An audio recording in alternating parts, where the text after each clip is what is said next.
আসসালামু আলাইকুম বন্ধুরা। বর্তমানে কুমিল্লা মুরাদনগর থানা গোমতী নদীর পাড়ে আছি। এখন আমরা এখানে অসংখ্য লোকজন আসা যাওয়া করতেছে যে গোমতী নদীর কি অবস্থা বর্তমানে বেড়িবাঁধ পরিদর্শন করার জন্যে, দেখার জন্যে কিন্তু বিভিন্ন লোকজন এখানে আসতেছে পরিবার পরিজন নিয়ে এবং কেউ বাচ্চা কাচ্চা নিয়ে। তো সকলে এখানে ঘোরার জন্য এবং এই যে পরিবেশটা দেখতেছেন, এই আলগা মাটিগুলা, পলিথিন এবং বস্তা ব্যবস্থায় এই লাইটিং দেখা যাচ্ছে, এইগুলা কিন্তু সবগুলাই পরিস্থিতি করেছিল কিসের জন্য, যে এদিক দিয়ে বাঁধটা ছুটে যাওয়ার একটা সম্ভাবনা ছিল।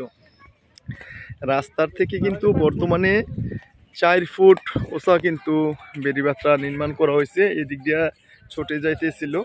তারপরে এই কুমিল্লা মুরাদনগর থানা গঞ্জর গ্রামের যত লোকজন ছিল সকলে মিলেমিশে এই বাঁধটাকে মাটি দিয়ে এবং বস্তা মাটি পুড়ে কিন্তু 1 কিলোমিটারের মতো জায়গা এখানে বাঁধে।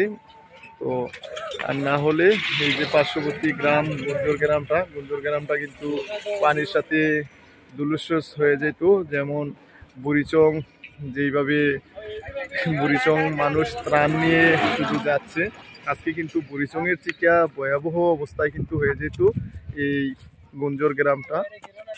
তো গঞ্জর দক্ষিণপাড়া যে কবরস্থান, এটা হলো গঞ্জর দক্ষিণপাড়া। এটা কবরস্থান অনেক বিশাল বড় একটা এরিয়া নিয়ে কিন্তু। আর এখানে এই বালুর টাল এবং বিরিফিলের যে মাটির টাল ছিল তার জন্যে আমরা সহজেই বাঁধটা এই যেই মেরামত করতে পারছি। তো এখানে দেখতেছেন যে খেজুরের কাটা এগুলো দিয়ে রাখছে এবং অসংখ্য দূরান্ত থেকে লোকজন এখানে এসে আপনার দেখতেছে।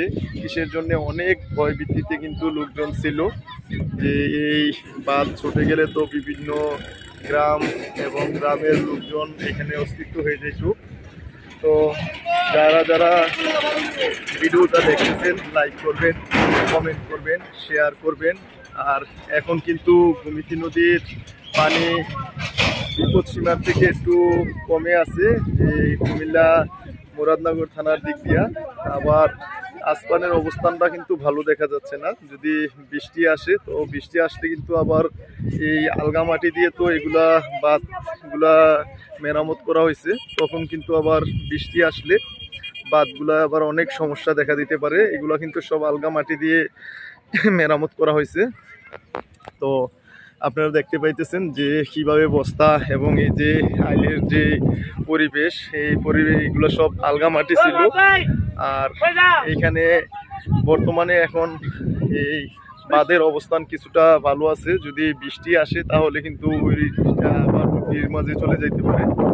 তো বর্তমানে বুড়িচং যেইভাবে বাঁধ ছোটার পরে ওরা ওদের যে একটা পরিবেশ এবং যে অবস্থানে আছে, যেইভাবে বিভিন্ন শহরের বিভিন্ন থানার লোকজন ত্রাণ নিয়ে যাইতেছে, আজকে যদি আমাদের এই কুমিল্লা মুরাদনগর থানা এই গঞ্জর গ্রামের এদিক দিয়েও যদি বাঁধটা ছুটে যেত, আজকে কিন্তু আমাদের এই অঞ্চলেও লোকজনের জন্যও কিন্তু বিভিন্ন শহর থেকে, বিভিন্ন জায়গা থেকে, বিভিন্ন থানার থেকে ত্রাণ নিয়ে আসতো এবং এই বাচ্চা এবং মুরব্বী তাদেরকে নিয়ে কিন্তু বিপদের মুখে থাকা হইতো। তো এখন বর্তমানে আল্লাহ আমাদেরকে সেফ করছে, তো সকলে এখন বর্তমানে সেফ আছে। তো বর্তমান যে ওই দিক দিয়ে কিন্তু বেড়াও দিয়ে রাখছে এবং আমাদের গ্রামের যত লোকজন আছে সকলে কিন্তু এই বাঁধগুলার সারা রাত্র এখানে পাহারা দিয়ে রাখছে, যদি এখান দিয়ে কেউ যদি এটা ছেড়ে না দিতে পারে। তো বর্তমান এখনও কিন্তু ইন্ডিয়ার পানি কিন্তু আসতেছে, ইন্ডিয়ার পানি কিন্তু এখনও কমে নাই। তো যারা যারা এখন এই ভিডিওটা দেখতেছেন লাইক করবেন, কমেন্ট করবেন, শেয়ার করবেন, নিজে দেখবেন, অন্যকে দেখার সুযোগ করে দিবেন। আর ইন্ডিয়ার পানি এখনও বাংলাদেশে খুব স্পিডের সাথে আসতেছে, পানি কিন্তু এখনও কমার দিকে নাই। তো যারা যারা ভিডিওটি দেখতেছেন লাইক করবেন, কমেন্ট করবেন, শেয়ার করবেন। তো আজকের ভিডিও এখানে সমাপ্ত করতেছি।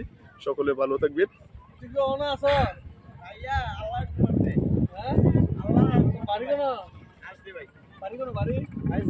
আমি